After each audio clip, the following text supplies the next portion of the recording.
अगं लाज वाटते का तुला? हा, किती वाजले? कुठं होतीस? कॉलेज किती वाजता सुटलं? अगं काय विचारतोय मी? 3 वाजता. मग 4ची एसटीनं का नाही आलीस? चुकली एसटी.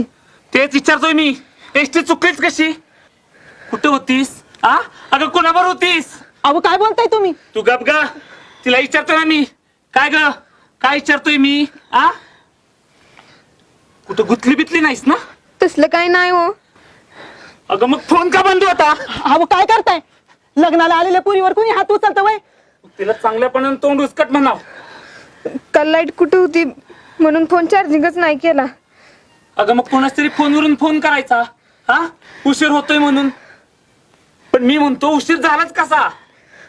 ती स्कॉलरशिप मिळणार आहे त्याची परीक्षा जवळ आली, त्याचाच अभ्यास करायला थांबली होती लायब्ररीत. अगं मग घरात येऊन अभ्यास करायचा ना. त्याची पुस्तकालय महाग आहेत.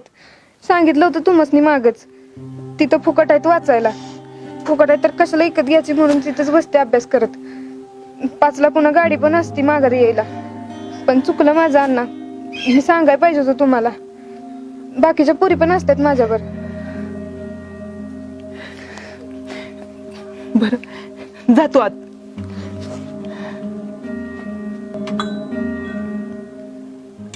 आता किती 13वीला पत्रिकेत लिहिलं होतं की.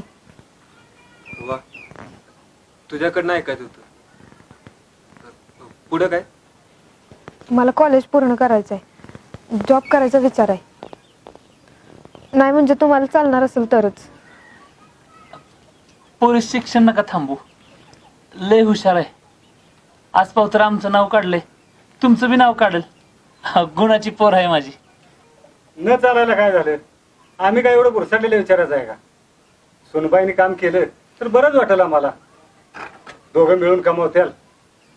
आणि पोरगी तरी कुठं आहे आम्हाला? अहो हे आमच्या पोरगीसारखीच. आणि पोरगी शिकली की घरची प्रगती होती बघा, नाही का? अरे वा, मग लागलीच साखरपुड्याचा मुहूर्त काढू. हा, म्हणजे दोघांची पसंती असेल तर. कसं बाबा शिर्या?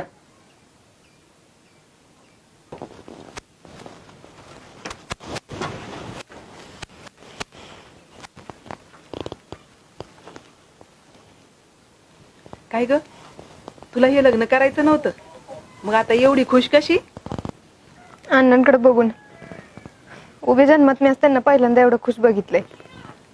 मी आले म्हणून नाही, पण मी जाते म्हणून तरी ती खुश झालेत ना.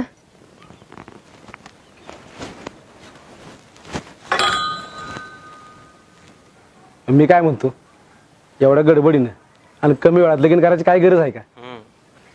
आता परत लवकर मुहूर्त बी नाही आणि पोराला बी कामासाठी जायचंय. तसं नाही, इतक्या लवकर का? म्हणजे अजून बारकीच आहे ना आपली कवी. तेच की. अहो आत्ता कुठं कळायला लागलंय तिला? वाईट जगू द्या. लगेच लग्नाच्या बिडीत अडकून जबाबदारीत एवढं मोठं वजन कशाला देत आहे बारकापूर्वी? आणि तुम्हाला नसं जमत ना तर मी सांभाळतो तिला. पोरगी कधी बापाला जड होती वय? तू बी काय बोलला बापू? हा, आणि तुम्हासनी बोलायला काय जातंय? सांभाळायला मला लागतंय ना. आणि शिक्षणाचं म्हणशील तर शिकवायला तयार आहेत की ते. भली वाटली माणसं. वाईट कोणच नसतं हो. पोरगी लगीन करून घरात नेसतर गोडा बोलते आणि घरात पोर बाळ नाही म्हणल्यावर ना तिला पोराचं मनाव घे म्हणते. आणि एकदा का पोर झालं की त्यातच गुतली ती. आणि मग कसं झालं शिक्षण? आता बोललेच शिकवतो म्हणून. लगीन झालं आणि नाही शिकवलं तर लगीन मोडणार आहे का? एकदा का पोरग झालं ते चूल सुटणार नाही. मग पुस्तक फाडून त्याच चुलीत घालेल ती. ते बी खरं आहे, पण मला बी तिची काळजी आहेच की. आणि पोरीच्या आयुष्याचा प्रश्न आहे. पाहुणीसनी काय सांगायचं? त्या मी काय सांगायचं सांगतो. ती पोरगी नाराज झाली, तिला काय सांगायचं याचा विचार करा. हो, मी फक्त मला काय वाटतं, लोक मला काय म्हणतात ह्याचाच विचार केला. पण पोरीच्या मनात काय, तिला काय वाटेल ह्याचा विचारच केला नाही. आणि पोरगी माझी एवढी गुणाची, एका शब्दानं मी काय बोलले नाही. गप गुमान लग्नाला तयार झाली. ती बी हसत. अहो हसत नाही तर काय करील? ह्याच्या मागचं स्वतःच दुःख लपवून तुमचं सुख दाखवायचं नाही का? चांगली शिकली तर चांगल्या ठिकाणी जाईल. आणि आपली पोरगी तसं काय करणार नाही असा विश्वास तुम्ही दाखवा. मग तसं काय पण करताना 1000 वेळा विचार करेल ती. की आपला बाप काय करतो, आहे की नाही? बघा विचार करून.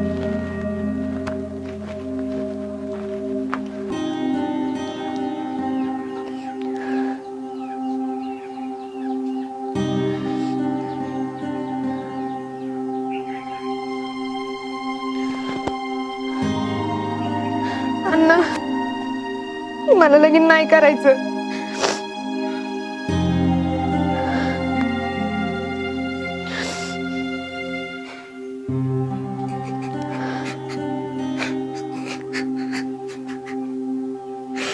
मला माहितीये पोरी, काय गरज नाही लगीन करायची. आणि जवळ तुला वाटत नाही बास तोवर शिक. जेव्हा तुला वाटेल तेव्हाच लगीन कर पोरी. मला तुमची काळजी कळते अण्णा. मी बी तुमची मान खाली जायला कधीच वागायची नाही. मला माहितीये पोरी, मला माहितीये.